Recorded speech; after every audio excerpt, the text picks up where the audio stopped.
എന്തുകൊണ്ടാ സുന്നത്തമയത്തിന്റെ പണ്ഡിതന്മാര് ഇത്രമേൽ തൊണ്ട പൊട്ടി സുന്നത്തമയത്ത് പ്രസംഗിക്കുന്നത്? നമ്മുടെ ഉസ്താദുമാര്, പേരോട് ഉസ്താദ് അടക്കം. നമ്മളെ ഒന്ന് ഈമാൻ നശിക്കണ്ടെന്ന് കരുതിയിട്ട. ഈമാൻ പോയാൽ അഹ്ലുൽ ബിദഇ കിലാബു അഹ്ലിന്നാർ, നരകത്തിലെ നായകളായി മാറും ബിദഅത്തുകാർ. ഇവിടുത്തെ നായ എന്ന് പറഞ്ഞാൽ ആഖിറത്തിലെത്തിയാൽ മണ്ണായി മാറും. ഇവിടുത്തെ പൂച്ച ആഖിറത്തിലെത്തിയാൽ മണ്ണാവും. സ്വർഗവും നരകവും അവർക്കില്ല.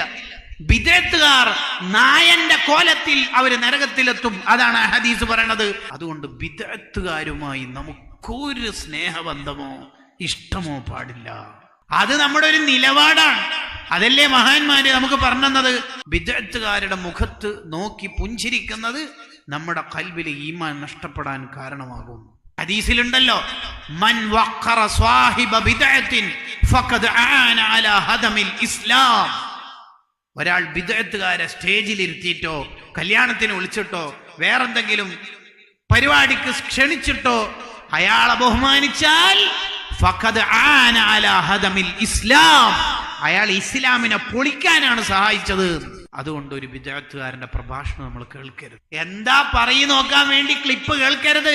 ഹറാമാണത് കേൾക്കൽ. ഹറാമാണെന്ന് ഗസാലി ഇമാമും ഷർവാനി ഇമാമൊക്കെ പറഞ്ഞത് അവർക്ക് വ്യൂവേഴ്സ് കൂടുന്നോണ്ടോ സബ്സ്ക്രിപ്ഷൻ കൂടുന്നോണ്ടല്ല, നമ്മളെ ഈമാൻ പോകുന്നോണ്ടാ.